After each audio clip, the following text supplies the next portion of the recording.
से हुआ। मुद्दा सबसे पहला हम लोग चर्चा करते हैं वो है डी इंडस्ट्रियलाइजेशन। और डी इंडस्ट्रियलाइजेशन के पीछे मैंने आपको कारण बताए थे, वो है मतलब जो हमें मेन हेडिंग में चर्चा की है वो है रूइन ऑफ आर्टिजन्स एंड हैंडीक्राफ्ट्समैन। अब आप समझ लीजिए एक चीज, बैकग्राउंड ऐसा है कि भारत के अंदर 17वीं 18वीं शताब्दी की जो इंडस्ट्री है वो मैंने आपको बताया कि एग्रीकल्चर प्लस कॉटेज इंडस्ट्रीज, इन दोनों का मिक्सचर चलता रहता था, इन दोनों की इंटरडिपेंडेंसी थी और ये दोनों अच्छी तरह से डेवलप हो रहे थे। इसके कारण इंडिया का एक्सटर्नल ट्रेड और इंटरनल ट्रेड बहुत अच्छी तरह से डेवलप हो गया था। 17th-18th सेंचुरी की स्टार्टिंग पॉइंट की मैं बात कर रहा हूँ। तो भारत को सोने की चिड़िया भी कहा करते थे। चिड़िया मिलती होगी यहाँ सोने की, वो मिले तो बताइएगा मुझे, ठीक है, कहीं फौसे। ओके, सो बोलते हैं एक इंग्लिश हिस्टोरियन है कि almost everything that used to be made of wood और silk relating either to dress of women or furniture of our houses was supplied by Indian trade। एक ऐसी चीज थी, ये यूरोपियन हिस्टोरियन, इंग्लिश हिस्टोरियन है, Thomas करके है कोई, वो ये चीज बताते हैं कि भारत के अंदर बनी हुई कोई भी लकड़े की या कपड़े की कोई भी चीज होगी वो डायरेक्टली इंग्लैंड को सप्लाई होती थी। इंग्लैंड के अंदर ऑलमोस्ट, जैसे आज है ना चाइना वाला, ये क्लास के अंदर almost 50-70% of the products are made in China, including this remote, the projector, the LCD thing and all this things. Okay, तो वही है कि जैसे 17वीं 18वीं शताब्दी की मैं बात कर रहा हूँ, वह यूरोप के अंदर इंडिया के ट्रेड का बहुत बड़ा दबदबा था। अभी ये ट्रेड जो पूरा था वो था हैंडीक्राफ्ट्स के साथ रिलेटेड था, क्योंकि it was more of a hand work. Powerlooms नहीं हुआ करते थे, हैंडलूम्स हुआ करते थे, तो वहां से ये पूरा का पूरा ट्रेड डेवलपमेंट था। So it was more of a handicraft and cottage industry, but this used to give us good amount of money. हमको बहुत अच्छी तरह से ये पैसा कमा के दे रहा था। अब इसके चक्कर के अंदर ही जब यहाँ पे इतने सारे इंडियन गुड्स का यूरोप के अंदर इतना फैलावा हो जाता है, तो आप ये चीज समझ लीजिए कि यूरोप के जो बिजनेसमैन होंगे उनको पसंद आएगा कि भाई भारत से इतनी सारी चीजें आ रही है, they are destroying our market. हम लोग को कॉम्पिटिटिवनेस जो है वो और भी हम लोग को तबाह कर रही है, क्योंकि Indian goods were Fairlie superior. England के अंदर जो भी लोग थे, तो उनके जो बिजनेसमैन थे उनको ये चीज पसंद नहीं आ रही थी। इसी के चक्कर के अंदर करीबन 1700 के आसपास सरकार एक एक्ट पास करती। वो एक्ट में लिखती है कि they will ban all kind of cloth, silk, muslin, calicos from India, Persia and China. जो भी डायरेक्टली रेडीमेड जो मैन्युफैक्चर होके आ रहे थे ना भारत से, वो सबके सबको बैन कर देगी। You see the English government passed an act. तो इंडिया की इकोनॉमी कितनी बड़ी होगी कि यहाँ पे आपको ये चीज समझ में आ रही है कि वहां की ब्रिटिश सरकार को एक्ट पास करना पड़ा। ये 1700s का टाइम है, अभी तो इनको आए 100 साल हुए। So within a span of 100 years, the East India Company was making profits. वो स्मगलिंग करता था, लिटरली ऐसा बोला जाता है कि वो स्मगलिंग का काम करता था। When this act was passed, east India company smuggling के थ्रू अपना माल बेचता रहता था और इंग्लिश मार्केट के अंदर इंडियन गुड्स की डिमांड वैसी की वैसी ही रही। एक्ट का कुछ ज्यादा आपको इफेक्ट नहीं देखने को मिलेगा। बाय 1720 ब्रिटिश गवर्नमेंट एक और एक्ट पास करती है और बोलती है कि हम लोग 5 पाउंड का टैक्स लगाएंगे who wore Indian silk and Indian cloth, and 20 pound of tax on the person who sold it। 20 pound मतलब आज की तारीख में भी कितना, 20 पाउंड मतलब कितना आपका, 5 पाउंड मतलब 500 रुपए हो गया ना। पाउंड कितना चल रहा है, 100 रुपए चल रहा है ना अभी, रफली 90-100। Okay, and I am talking about 1720s। Okay, I am not talking about 2015। You see the impact of the Indian trade and the Indian goods which were finding the market in Britain, कि वहां पे British सरकार यहाँ पे एक कानून को पास करना पड़ता है उनको, और बोला जाता है कि भाई ये अगर पैसे नहीं, अगर आपने इसका इस्तेमाल किया तो हम आपके ऊपर टैक्स लगाएंगे। सो Indian goods, Indian manufacturers were having good time, good gala time by the time 1700 and 1720, 1750s तक की मैं बात कर रहा हूँ, जब यहाँ पे इन्होंने प्लासी के बाद पूरा का पूरा बंटाधार करना शुरू किया। आपके 1726 के आसपास की बात है, जब फ्रांस के अंदर लुई 11वें या लुई 12वें राजा हुआ करते थे। उन्होंने एक रेगुलेशन पास किया था फ्रांस के अंदर, जहां पे उन्होंने बताया था कि 1-2 बार ये स्मगलिंग करेगा इंडियन गुड्स का या इंडियन क्लॉथ का, तो उसको जेल वेल करेंगे, फाइन वाइन में डालेंगे। तीसरी बार पकड़ा गया तो उसको कैपिटल पनिशमेंट, ठीक है, उसको लटका दिया जाएगा। यू सी कि इतना हमने इम्पैक्ट किया होगा ब्रिटिश मार्केट को या यूरोपियन मार्केट्स को कि दे यूज्ड टू फियर कि भाई कोई भी आदमी इंडिया के गुड्स को खरीदेगा नहीं, कोई भी आदमी उसको बेचेगा नहीं। अगर स्मगलिंग करके बेच रहा है, तीसरी बार पकड़ा गया तो डायरेक्ट, ठीक है, ऊपर वाले के पास आपको भेज दिया जाएगा। So this was the industry which was the background of the Indian industry which had the good market. Secondly India के अंदर का भी जो इंटरनल मार्केट है वो भी बहुत बढ़िया हुआ करता।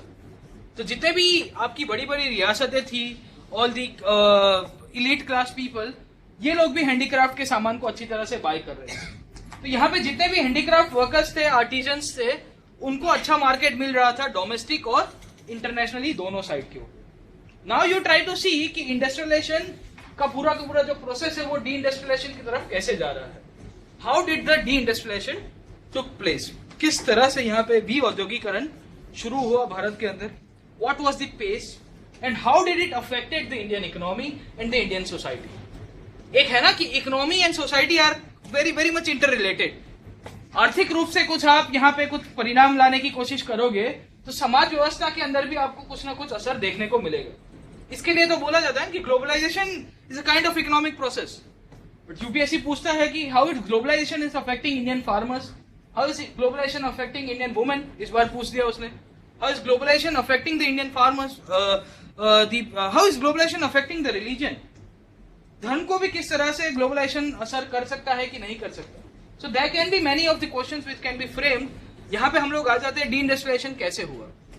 अभी देखिए कि मैंने आपको बताया कि इंडियन जो ट्रेडिशनल इंडस्ट्रीज हुआ करती थी वो हैंडीक्राफ्ट्स की थी। यहाँ पे हैंडमेड जो भी गुड्स चलते रहते थे, आपके जितने भी कॉटन की जो भी थोड़ी बहुत इंडस्ट्रीज है यहाँ अहमदाबाद के अंदर। अच्छा ना पेલું कैलिको मिल ख्याल છે ને બધા, कैलिको मिल ની સ્ટોરી ખ્યાલ છે બધા, कैलिको કેમ કહેવાય આ લોકો અહીંયા આવે ને ત્યારે કેલિકટ ઉતર્યા હતા અને કેલિકટમાં જે કપડું મળતું હતું એને કેલિકો કહેવાતું, એટલે એ લોકોના નામ પડી ગયું। પેલું આપણે છે ને બિસ્કિટ એટલે પાર્લેજી ને ટૂથપેસ્ટ એટલે કોલગેટ હતું, પછી ગમે આપે પણ પહેલા તો એક છાપ પડી ગયેલું। સો જે કપડું મળતું હતું આ લોકોએ કેલિકટથી બાય કરીને એક્સપોર્ટ કરવાનું ચાલુ કર્યું, એના પછી એનું નામ એ લોકોએ કેલિકો છે। So calico was a kind of a cotton product, clothes હતું, કોટનનું જ કપડું હતું, એને કેલિકો કહેવાતું। અમદાવાદમાં એક મિલ પણ હતી calico mill. We are one of the largest producers of cloth in the world, still Ahmedabad. Okay, અમારું અરવિંદ, આશીમા અને RV, all this, they are producing good amount of good quality and good amount of clothes. Okay, we'll come back to this topic. Industries के पीछे की जो story है,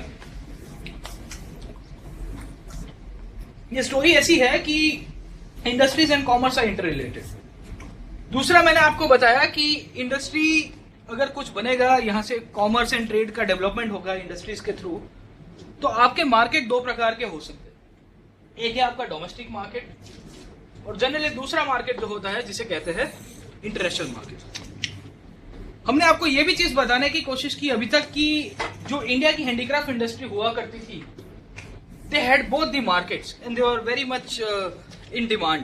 यहाँ domestically भी यहाँ पे उनको अच्छा खासा मार्केट मिल रहा था और इंटरनेशनल भी मैंने आपको बताया कि मार्केट के डिमांड बहुत था, तो सरकार को वहां पे 20-20 पाउंड तक का टैक्स लगाना पड़ रहा।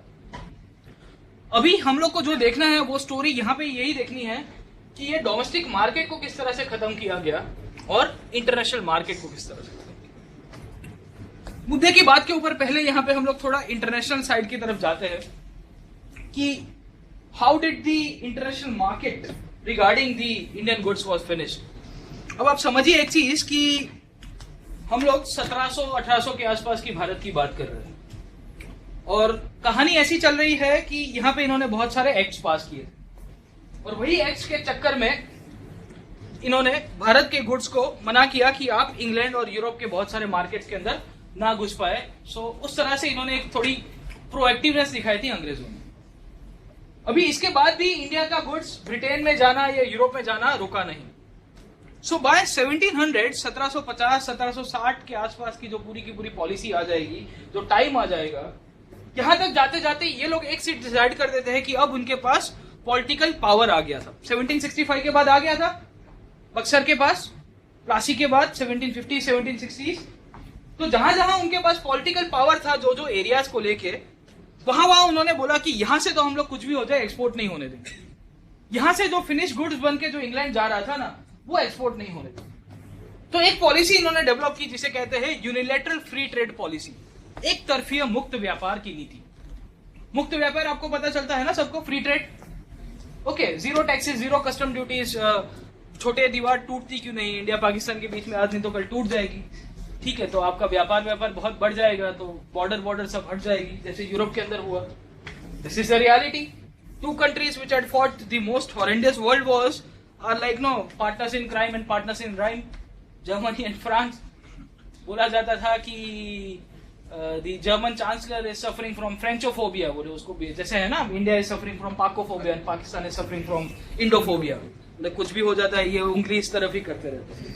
आज तो दोनों ठीक है, दोस्त बन के घूमते रहते हैं, कभी पेरिस में कभी बर्लिन के अंदर. स्टोरी यही है कि ट्रेड को लेके भी ये पूरा का पूरा मुद्दा चलता रहता है. ट्रेड के अंदर जो नीति थी जिसे कहते हैं हम लोग यूनिलेटरल फ्री ट्रेड पॉलिसी या एक तरफे मुक्त व्यापार की नीति. मुक्त व्यापार का मतलब कि आपके बीच में ट्रेड बैरियर्स नहीं होंगे. ट्रेड को लेके, आपकी व्यापार को लेके जहां पे भी बीच में कोई भी ऑब्स्ट्रक्शन आ रहा है उसको हटा दिया. अंग्रेजों ने क्या किया कि इन्होंने एक नीति का डेवलपमेंट किया, एक पॉलिसी का डेवलपमेंट किया जिसे कहते हैं unilateral free trade policy. Unilateral मतलब एक तरफी.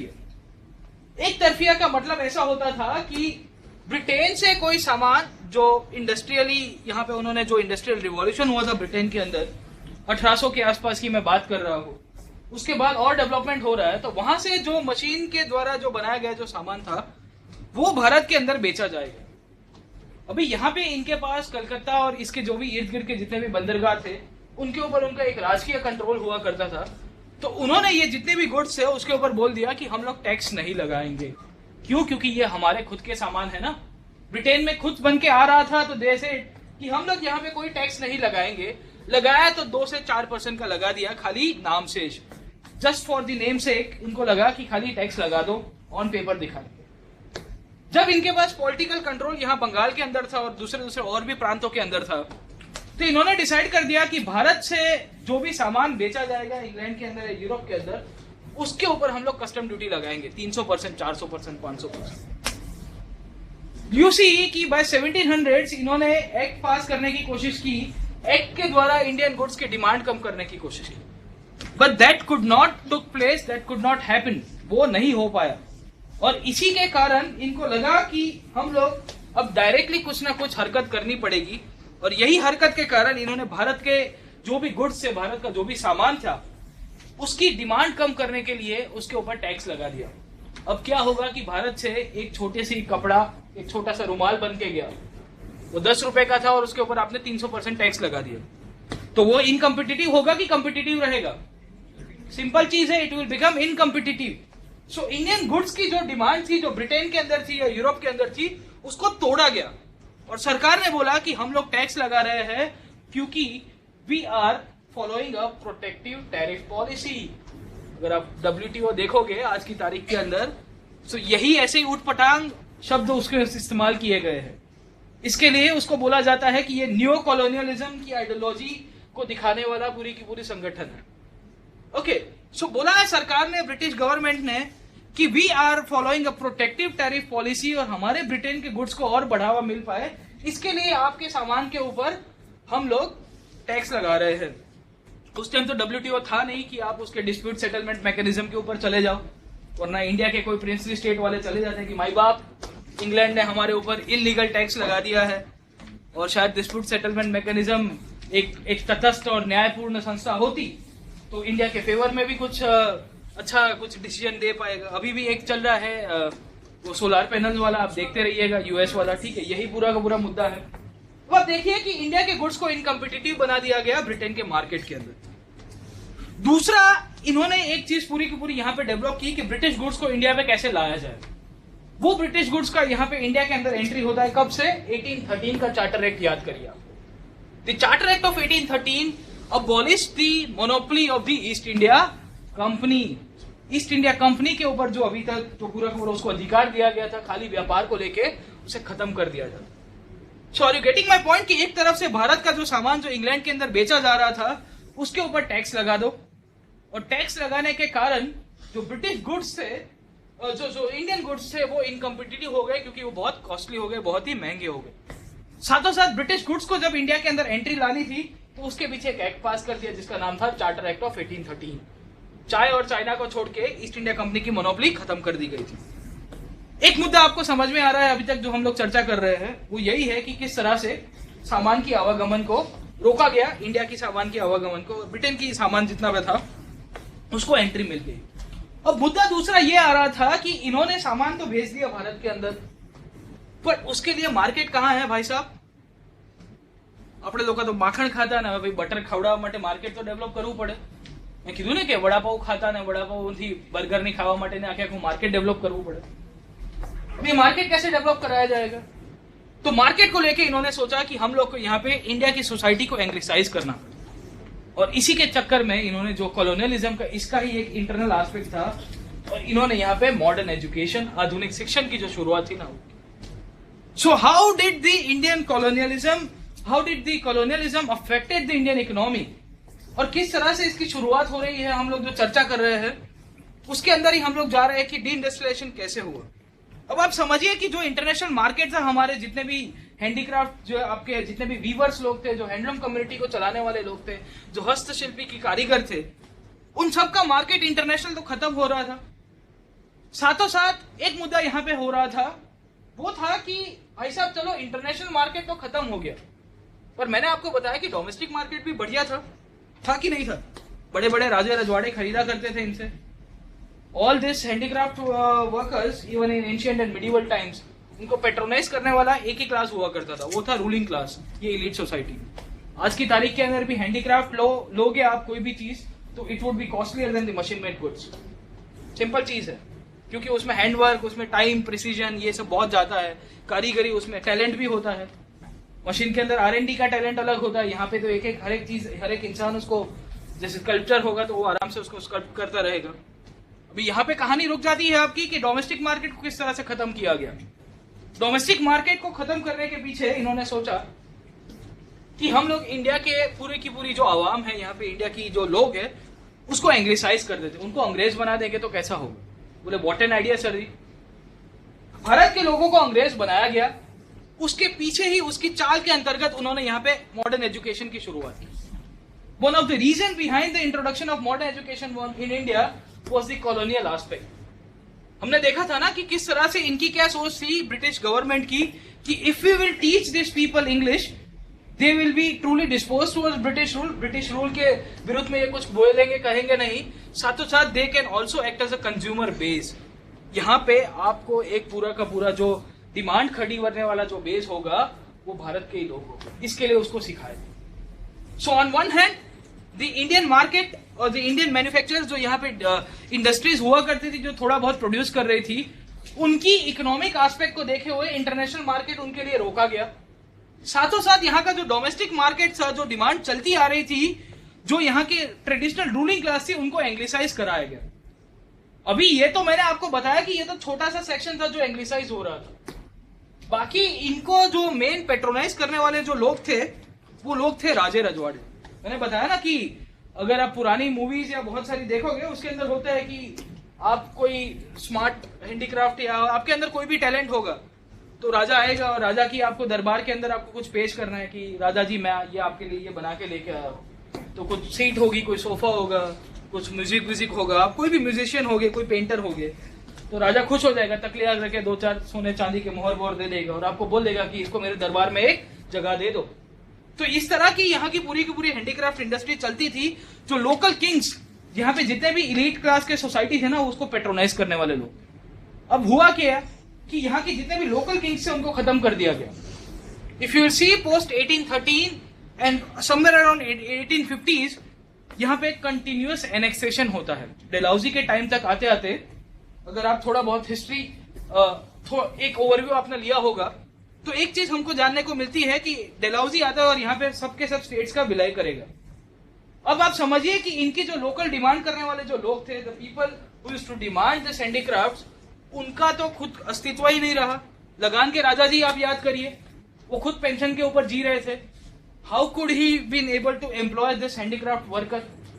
सो एक तीर से दो निशान मारने की कोशिश की गई. इंटरनेशनल मार्केट को खत्म कर दिया गया, customs, duties and tariff barriers लगा के. साथों साथ यहाँ का जितना भी आपकी लोकल डिमांड थी, लोकल डिमांड के अंदर 2 लोग हुआ करते थे. एक मैंने बताया राजा जी, और दूसरे पढ़े लिखे इंडियंस. पढ़े लिखे इंडियंस को आपने एंग्लिसाइज कर दिया, तो उनको लगा कि ये माखन खाने से कुछ होगा नहीं, हमको बटर खाना चाहिए. So they went on going towards the eating of butter and other products. So यहाँ पे जो डिमांड थोड़ी बहुत हो रही थी हैंडीक्राफ्ट वर्कर्स की, उसको भी खत्म कर दिया जाता है. ओके, यहाँ पे हम लोग देख लेते हैं how did the deindustrialisation start. इसके बाद इसके इंपैक्ट को देखने की कोशिश करेंगे. Cheap and machine made imports flooded the Indian market after the charter act of 1813। 1813 का जो चार्टर एक्ट था, उसके बाद यहाँ पे मैंने आपको बताया कि मशीन मेड बहुत ही सस्ते, क्योंकि मशीन के अंदर बनते हैं, सस्ते बनेंगे। चाइना का प्रोडक्ट है ना, सस्ता ही है ना, compare to this you buy a mobile of China, वो एकदम वो traditional China, made in China वाला 2-5 हजार में आ जाएगा। अच्छा, यहाँ एंड्रॉइड बेस लेने जाओगे तो 15,000 रुपये होगा। और तो चालो થઈ ગયો છે બધું, 250 વાળો આવ્યો હતો ને હમણાં, કોઈ મેસેજ મોકલ્યો મને કે હવે કે લગનમાં કે ચાલો કરવાની જરૂર નહીં પડે, કે સીધો એક મોબાઈલ જ આપી દેવાનો, બટ જોતા રહેજો તમે, આ બધી પ્રોડક્ટ આવતી રહેશે. Okay, so cheap and machine made imports flooded the Indian market after the Charter Act of 1813 and the Britishers followed the policy जिसे कहते हैं यूनिलेटरल फ्री ट्रेड पॉलिसी, एक तरफी मुक्त व्यापार की नीति, जो हमने अभी तक चर्चा की है. ये मुक्त व्यापार की नीति के तहत इंडियन गुड्स के ऊपर बहुत सारा टैक्स लगाया जाता और ब्रिटिश गुड्स के ऊपर यहाँ पे कुछ भी नहीं होता. साथों साथ यहाँ पे इनके पास जब पॉलिटिकल कंट्रोल आ जाता है अंग्रेजों के हाथ में, तो they started exploiting the resources as well as the market. यहाँ पे जितने भी आपके स्रोत थे, जितने भी आपके इनकम्स ऑफ प्रोडक्शन थे, आपके जितने भी मीन्स ऑफ प्रोडक्शन थे, वो सब के सब अंग्रेज हमारे हाथ से ले लेंगे. यहाँ पे कुछ मार्केट से, यहाँ से कुछ रिसोर्सेज लेके जाएंगे, इंग्लैंड के अंदर प्रोड्यूस करेंगे, प्रोड्यूस करने के बाद वही का वही इंडिया के मार्केट के अंदर बेचा जाएगा. तो एक पूरी की पूरी एक ट्रेंड के तहत इंडिया की इंडस्ट्रीज को खत्म किया जा रहा था. After the 1820s the European markets were virtually closed to Indian exports. यहाँ पे ऑल पॉलिटिकल बिल आ गया, तो यहाँ पे इन्होंने मार्केट बंद कर दिया. साथों साथ यहाँ पे इन्होंने भारत के अंदर रेलवेज का डेवलपमेंट किया 1850s के आसपास. This railway network help the European products to reach the remotest corners of the country. You see, Britishers ये बोलते हैं कि हमने यहाँ पे रेलवे लगा के भारत का विकास किया. आज के क्लास के अंदर या नेक्स्ट क्लास के अंदर हम लोग देखेंगे कि did the railways actually benefited India. Kind of थोड़ा बहुत इन्होंने 2-3 मुद्दे हमको लिखने पड़ेंगे, तो हम लोग देखेंगे कि 1-2 मुद्दों के ऊपर हमको सहाय इसने की है. बट कॉस्ट बेनिफिट एनालिसिस देखोगे तो यहाँ पे हमको बेनिफिट नहीं हो रहा था, हमारा सबसे ज्यादा शोषण ही किया गया. क्यों? क्योंकि रेलवे क्या करता, अगर रेलवे का इन्होंने डेवलपमेंट किया तो इंटीरियर पार्ट से लेके पोर्ट्स का डेवलपमेंट किया, so that the raw material can be sourced. आपका जितना भी सोर्सिंग होगा, जो रॉ मटेरियल होगे, उसको डायरेक्ट पोर्ट के थ्रू आपको रास्ता मिल जाए. साथों साथ ये रेलवे मार्केट जो दूर दूर के कोने में जाती थी, वो प्रोडक्ट्स लेके भी जाती थी जो ब्रिटेन के ऊपर बनते थे, वहां से इंडिया के बंदरगाह के ऊपर आते थे और वहां से रेलवेज इंटीरियर पार्ट्स के ऊपर. The Indian products found it more and more difficult to penetrate the European markets. The loss of traditional livelihood was not accompanied by a process of industrialisation. ये चीज बहुत महत्वपूर्ण हो जाती है. आपका जो पूरा का पूरा मुद्दा चलता है डी इंडस्ट्रियलाइजेशन का, हम लोग देखने की कोशिश करते हैं कि ये किस तरह से हुआ. उसके पीछे हमने देखा कि डोमेस्टिक एंड जो आपका इंटरनेशनल दोनों मार्केट, यहाँ पे हमारे जो आर्टिजन्स थे उनका मार्केट खत्म हो गया. बट आपने क्या किया कि अगर आपको ये खत्म ही करना था तो भारत के अंदर इंडस्ट्रीज बना देते. वो इन्होंने नहीं बनाई. नहीं बनाने के पीछे ही ये पूरा का पूरा मुद्दा आपको अफेक्ट करता रहता है. As a result the deindustrialisation of India took place. यहाँ पे भी औद्योगिकरण क्यों हुआ? इंडस्ट्रीज ऐसी बड़ी वाली इंडस्ट्रीज नहीं हुआ करती थी जैसे आपके बड़े बड़े मशीनरी प्लांट्स या ऑटोमोबाइल प्लांट्स हुआ करते थे. बट मैंने आपको बताया कि वो इंडस्ट्रीज की बहुत ही सिग्निफिकेंट वैल्यू थी इंडियन इकोनॉमी को लेके, और इसका पूरा का पूरा तोड़ना. The Indian artisans and the handicraftsman were already feeling the crunch of the loss of patronage by princes and the nobility. मैंने बताया आपको कि यहाँ पे ऑलरेडी जो इंडियन ट्रेडिशनल रूलिंग क्लास था उसको अंग्रेजों ने खत्म कर दिया था. ये वही लोग थे जो ये हैंडीक्राफ्ट वर्कर्स से सामान खरीदा करते थे. एंड एज अ रिजल्ट जो नया क्लास उभर के आ रहा है, they were under the influence of new western taste and value. बोले पौवा नहीं पीऊंगा, स्कॉच पीऊंगा, अब से खत्म हो गया. ठीक है, पौवा वाले जो भी बनाने वाले लोग थे, तो इनकी जो ट्रेडिशनल हैंडीक्राफ्ट जो पूरी की पूरी इंडस्ट्री चलती थी उसको खत्म कर दिया गया. ऊपर से आपको सिखा दिया जाता है कि आप जो सामान यहाँ पे हैंडीक्राफ्ट वर्कर्स के द्वारा जो बनाया हुआ कंज्यूम कर रहे हो वो इंफीरियर क्वालिटी है. Machine made goods and handmade goods के बीच में वो तो अंतर रहेगा ही. Anything that is machine made उसका फिनिशिंग बहुत अच्छा होगा. कभी कभी आपको टेक्सचर और क्वालिटी को लेके कभी आपको अच्छा मिल जाएगा. हैंडमेड में आपको थोड़ा बहुत दिखेगा. ऐसे कपड़ा ले लो, so if you see a machine made linen product and the khadi product जो चरखे के ऊपर बना है, उसमें जमीन आसमान का आपको अंतर दिखता है. उसका रीजन यही है. तो बहुत सारे लोगों को जो एंग्लिसाइज कर दिया गया था, इनको यही लगा कि ये मशीन का सामान बहुत ही अव्वल नंबर का है और हमारा जो यहाँ पे जो ट्रेडिशनल लोग बनाने वाले लोग थे, उनका सामान बहुत ही घटिया क्वालिटी का है। और इसी ये घटिया क्वालिटी के नाते जो पूरी की पूरी domestic as well as international दोनों जो मार्केट थे, यहाँ पे जो पूरी की पूरी इंडस्ट्रीज अच्छी तरह से इसका जो विकास हो रहा था उसको तोड़ दिया गया, उसको बंद करा दिया गया। डी इंडस्ट्रियलाइजेशन का प्रोसेस कैसे हुआ, वो अब देखिए कि इंडस्ट्रीज कहाँ पे होती है जनरली। लोकेशन ऑफ इंडस्ट्री कहाँ होगी?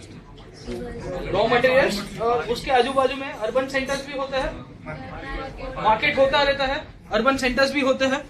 सिंपल चीज है। तो यहाँ पे जब डी इंडस्ट्रियलाइजेशन हुआ ना, तो साथों साथ एक प्रोसेस चलता है जिसे कहते हैं deurbanisation. This process is still followed in contemporary world. अगर अमेरिका की बात करेंगे तो अमेरिका में डेट्रॉइट नाम की एक जगह है, that used to be the automobile hub of the world as well as North America. दुनिया का भी बोला जाता है, बहुत सारे इकोनॉमिस्ट और उसको बोलते थे ऑटोमोबाइल एक्सपर्ट्स। हुआ ये कि पोस्ट 2008 जब वहां पे पूरा का पूरा ये ड्यू टू दिस रिसेशन और ये सब पूरे के पूरे जो इकोनॉमिक स्लो डाउन हुआ, उसके कारण उनकी ऑटो इंडस्ट्री को बहुत बड़ा फटकार पड़ा। अभी वहां पे इतनी सारी जनरल मोटर्स, फोर्ड एंड टोयोटास और दुनिया की हर एक सबसे बड़ी से बड़ी ब्रांड, उनकी वहां पे कोई ना कोई छोटी मोटी इंडस्ट्रीज तो हुआ करती। अभी स्टोरी ये है कि मैंने बताया कि इंडस्ट्रीज एक होती है, उसके इर्द गिर्द उसके एंसिलरी यूनिट्स भी बनते रहते हैं। एक टायर सप्लाई करने वाला होगा, एक नट बोल्ट सप्लाई करने वाला होगा, एक कुछ और भी मटेरियल सप्लाई करने वाला, सीट का कोई मटेरियल सप्लाई करने वाला, कोई ना कोई इंडस्ट्री उसकी इर्द गिर्द develop. So as a result एक इंडस्ट्री के ऊपर 1000 लोग डायरेक्टली उसके ऊपर एम्प्लॉयड हो गए, तो हो सकता है कि 5000 लोग इनडायरेक्टली उसके ऊपर dependent. All this people will be living in and around the industrial areas. और वहां पे आपके एक सिटी जैसा, एक टाउन जैसा जनरली होता है। जनरली इंडस्ट्रीज सिटी के इर्द गिर्द ही बनती है। Ahmedabad is the finest example कि आप पेरिफेरी को देख लोगे तो आपको हर एक जगह के ऊपर जीआईडीसी एरियाज देखने को मिलते। अभी हुआ ये, डेट्रॉइट के अंदर भी ऐसा हुआ कि यहाँ पे आपकी जो ऑटो इंडस्ट्री थी, जो बूम के ऊपर थी, वहां पे पूरा का पूरा स्लो डाउन के कारण आपकी डिमांड कम हो गई। जैसे डिमांड कम हुई तो आपकी जो प्रोडक्शन फैसिलिटीज और प्रोडक्शन यूनिट करने वाले जो ओनर्स थे, उनको लगा कि यार डिमांड कम हो रही है, हमको आदमी इतने सारे रख के क्या करोगे। तो they started laying off this persons who are employed with different industries. तो उनको फायर करने लग गए, एक के बाद एक के बाद एक के बाद एक आदमी जा रहा है। अभी हुआ ये कि अमेरिका के अंदर जो पूरी की पूरी जो सिस्टम है, उनकी मॉर्गेज बेस्ड इकोनॉमी बोलते हैं कि कोई ना कोई आदमी ने लोन तो लिया ही होता है। तो मेजोरिटी ऑफ द हाउसेस पर जो कोई ना कोई कोलेट्रल के अंदर इन्होंने लोन्स के अंदर इन्होंने मॉर्गेज कराए हुए थे, या हाउस के ऊपर भी लोन लिया हुआ था। अभी ये जो इंसान था, इसको नौकरी से हटा दिया गया, तो he was not able to pay off his own loan. तो बैंक ने आके दरवाजे को, उसको घर को सील कर दिया। ऐसे 2, 5, 10, 15, 50,000, 1 लाख आदमियों को सील करा गया। ऐसे दरवाजे उनके घर को सील करा दिया गया। They were not having their jobs. और इसी के कारण उनको लगा कि अब रह के हम लोग क्या करेंगे ये शहर के अंदर, ना रोटी है, ना कपड़ा है, ना मकान है। So they started living the city. Detroit got converted into a ghost city. वो भूतिया शहर बन जाता। एक टाइम के ऊपर जो सिटी की पॉपुलेशन थी उससे आधी हो जाती है, crime rate increases. The same thing happened with respect to the industries in India. I'm talking about 18th century. जब अंग्रेज यहाँ पे आते हैं, तो मैंने आपको बताया कि यहाँ की इंडस्ट्रीज को एक पद्धति से और एक प्रोसेस के तौर के ऊपर उसको खत्म कर दिया। अभी उसको खत्म किया तो उसकी इंपैक्ट हम लोग देख रहे हैं, और उसका प्रोसेस किस तरह से हो कि जैसे इंडस्ट्रीज को खत्म किया कि all the artisans and the handicraft workers, ये जो हस्तशिल्प के जितने भी कारीगर लोग थे जो अच्छी अच्छी चीजें बनाया करते थे, उनके पास कोई काम धंधा रहा नहीं। सो उनको लगा कि हमको अभी शहर में रह के क्या करना है। क्यों? क्योंकि आपके सिटीज के अंदर स्टैंडर्ड ऑफ लिविंग जो होगा वो महंगा होगा। So as a result they started going towards the village area. तो यहाँ आपके जो रास्ते थे उसकी जगह फिर से आपके घास पूरे के पूरे बिछाने की कोशिश हो रही है। And the process of ruralisation started, जिससे डी अर्बनाइजेशन। अब आप ये चीज समझ लीजिए कि ये लोग गाँव में जाएगा। जैसे मैंने बताया कि मिस्टर छगन थे, मिस्टर छगन अच्छा कारीगरी करते थे। अभी छगन के राजा जी जो थे, जिनके दरबार के अंदर वो कारीगरी बना के कुछ राजा को बना के देते थे, अभी राजा खुद पेंशन के ऊपर जी रहा है। राजा तो सब्सिडरी अलाय बना के बाद डलहौजी तक आते आते उसको एनेक्स कर दिया। तो राजा बोला मैं नाम का राजा, अभी मैं कुछ हूं ही नहीं। छगन के पास जो उसका इंपॉर्टेंट जो बाहर का मार्केट था वो भी नहीं रहा। वो बोलेगा अब सिटी में रह के करूँ क्या? तो ठीक है, मेरा गाँव मेरा देश, तो चल जाता है गाँव के अंदर। भाई साहब, अभी हुआ ये कि गाँव के अंदर जाएगा, इसका जो ट्रेडिशनल आर्ट, जो इसके पास जो नॉलेज है, वो काम में आएगा, उसको गांव में नहीं आएगा। सो वो क्या करेगा? वो क्या करेगा? he'll start the practice of agriculture, और वो यहाँ से पूरा का पूरा प्रोसेस शुरू होता है जिसे कहते हैं पीजेंटाइजेशन। यू सी कि ये भाई साहब जो सिटी के अंदर रहता था, इंडस्ट्री उसकी अच्छी खासी चलती रहती थी, अपना एक पूरा का पूरा एक डेवलप मार्केट था, उसको तोड़ा कैसे गया? So with in span of 20, 30, 40 years कि वो उसका पूरी की पूरी डिमांड खत्म कर दी गई। वो शहर में नहीं रह पाएगा, उसकी जगह वो गांव में आएगा, और गांव में उसके पास जमीन थोड़ी होगी, हर एक आदमी के पास गांव के अंदर जमीन होगी ऐसा लाजमी है। He ultimately got converted into a landless labor. You see the impact of the British revenue policies. Land revenue policy के अंदर हमने देखा ना, रैयतवारी क्या था, जमींदारी सेटलमेंट क्या था। अगर आप पैसे नहीं दे पाओगे तो आपको अपनी जमीन से हकाल दिया जाएगा। हकालने के बाद आप अपनी जमीन के ऊपर किराएदार के तौर के ऊपर रखा जा सकता। तो वो खुद की अपनी जमीन के ऊपर क्या हो गया था? Landless labour. दूसरा, यहाँ पे जो सिटी के अंदर रहने वाला लोग था वो भी क्या हो रहा है? He is ending up as a landless labour. Are you getting my point? कि किस तरह से यहाँ पे जो सिटी के अंदर रहने वाला इंसान या गांव के अंदर रहने वाला इंसान, वो दोनों घूम फिर के साइकिल घूमती और साइकिल यहाँ पे अटक जाती है, वो है लैंडलेस लेबर। तो एग्रीकल्चर के अंदर रहने वाला इंसान हो या इंडस्ट्री के अंदर जो उस टाइम के अंदर काम करने वाला इंसान था, with in a span of 20, 30, 40 years you will see कि ब्रिटिश रूल उनको एक बिना जमीन का मजदूर बना देता। क्यों? क्योंकि जमीन तो उसे छीन ली गई थी। ये तो शहर में रहने वाला इंसान था, इसके पास ऐसे भी जमीन नहीं थी, फिर से ही गॉट कन्वर्टेड। यहाँ पे ये इसके पास जो खेती करने वाला इंसान था, इसके पास जमीन थी, फिर भी कुछ काम में नहीं आता। क्यों? क्योंकि ऐसी पॉलिसी से उसको हकाल दिया गया खुद की जमीन से। उसमें भी आपको ये चीज देखिए कि ये जो इंडस्ट्री वाले लोग थे, जो सिटी के अंदर थोड़ा बहुत हैंडीक्राफ्ट जानते थे, this loss of traditional art and craftsmanship, this resulted into cultural loss.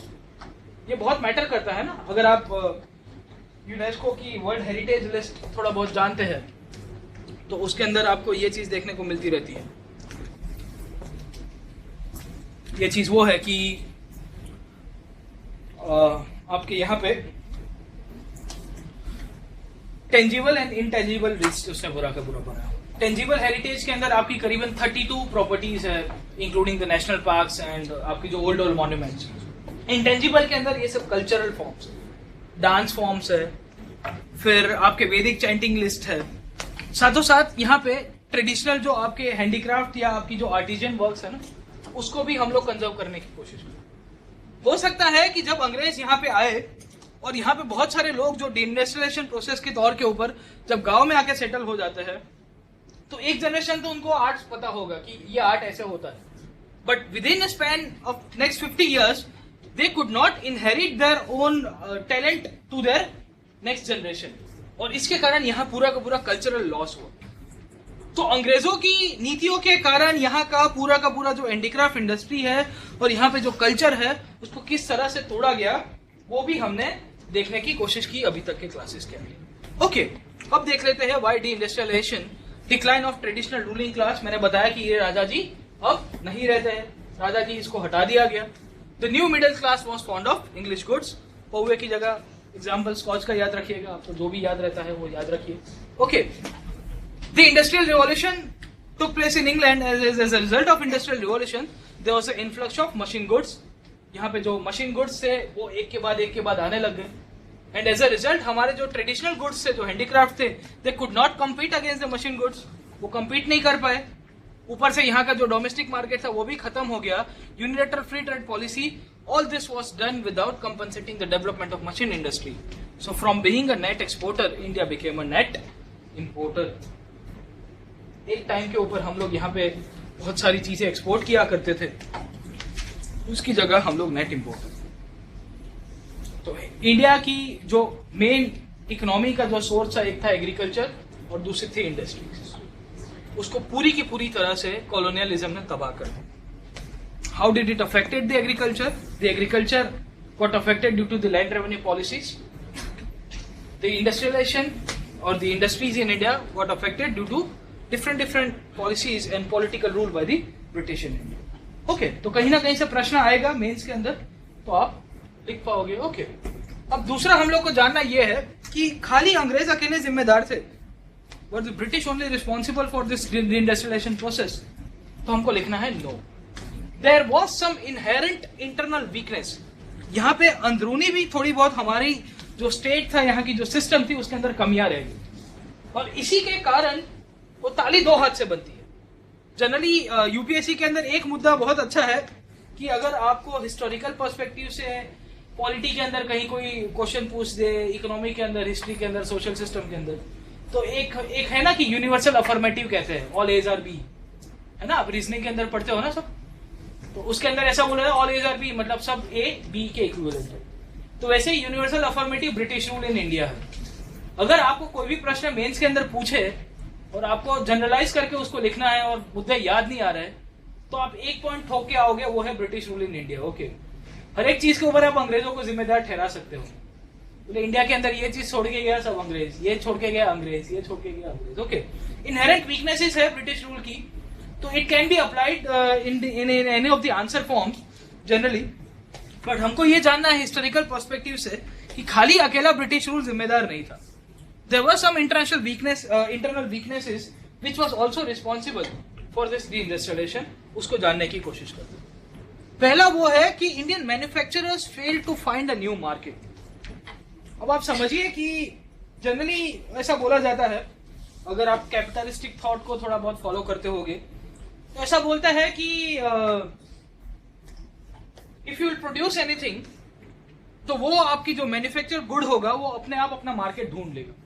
This was said by Adam Smith, okay, जो an inquiry into the wealth of nations, जो स्कॉटिश फिलोसफर थे, इकोनॉमिस्ट भी थे, जो पूंजीवादी विचारधारा के बहुत ही प्रबल विचारक बोले जाते हैं। तो उनका मानना यही था कि आप कुछ भी बना दीजिए, बनाने के बाद वो अपने आप उसको मार्केट मिल जाएगा। हुआ ये कि हमारे लोगों ने मार्केट ढूंढने की कोशिश ही नहीं। आपको थोड़ा बहुत प्रयत्न तो करना पड़ता है ना। हमारे लोगों ने ऐसा हुआ कि हमारे जितने भी मैन्युफैक्चरर्स थे, they are very much happy, बोले हम मिल रहा है ना, थोड़ा बहुत खाई पिन चाली जाए आप लोग गाड़ू, क्या बार बार शोधवन जरूर पड़े। बट इंपॉर्टेंट, अगर आप बिजनेस की अगर आप ट्रिक थोड़ा बहुत फॉलो करोगे, तो you have to keep on evolving. अगर आपने इवॉल्व नहीं किया ना, तो कोई ना कोई आपका मार्केट लेके चला जाएगा। कंपिटिटर्स होते रहते हैं। इंडियन मैन्युफैक्चर के साथ भी यही हुआ, they did not explore other countries and continents.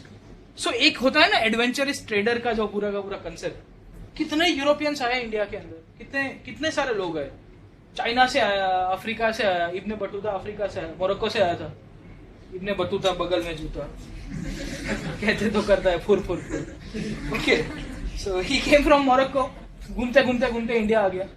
थोड़ा इंडियन सोसाइटी को जाने, वो एडवेंचर, वो तूफानी करने वाला जो क्रेज था ना, वो तूफानी करने वाला क्रेज हमारे लोगों के अंदर नहीं था। ऊपर से we were relied for our markets on the European and the Arab people. You see कि हम लोग ने ओवर डिपेंडेंसी कर दी इनके ऊपर, यूरोपियंस के ऊपर। हम लोग कब से इनके ऊपर रिलाई कर रहे थे, बोले ये लेके जा रहे हैं ना, बेचने देना। अरे डायरेक्टली ब्रांच खोलो भाई साहब, तो अच्छा विकास हो जाएगा, बीच में इंटरमीडियरी चला जाएगा। This was the kind of intermediaries. Inherent weakness ऐसी हो गई कि हम लोग नहीं ढूंढ पाए। हमारे यहाँ के जितने भी ट्रेडर्स थे या ट्रेडर्स को पेट्रोनाइज करने वाला जो रूलिंग क्लास था, उनकी भी जिम्मेदारी होती है। वास्को दा गामा को पीछे जो ढूंढने वाला राजा, वो राजा था, बोले जा भारत ढूंढ के लेके आ, वरना ठीक है डंडे पड़ेंगे आपको। तो एक दो बार जो वास्को दा गामा जब वापिस आ जाता है, तो उसको तीसरी बार बोलता है कि भारत से ढूंढे बिना वापिस मत आना। बोले तो लड़ी ना जाए, तू चिंता ना करो, ओके, सोधी ना हो भारत। इंपॉर्टेंट यही रहता है आपको, the Indian rulers failed to make any effort for any trade policy. मैंने बताया कि हमारे जितने भी इंडियन रूलर्स थे, जितने भी प्रिंसेस स्टेट्स के राजा थे, वो खुद ही एक व्यापार के तौर के ऊपर कोई नीति नहीं डेवलप। अगर आपको अच्छा शासन चलाना है, तो आपकी बहुत सारे विषयों के अंदर नीति होनी चाहिए। आपकी संरक्षण नीति होनी चाहिए, विदेश नीति होनी चाहिए। विदेश नीति और संरक्षण नीति नहीं थी, इसके कारण सब्सिडरी अलाय बन गए। तो यहाँ व्यापार के रूप में भी इनकी कोई नीति नहीं थी। एज ए रिजल्ट यहाँ पे कुछ ट्रेडिंग का डेवलपमेंट नहीं हो पाता।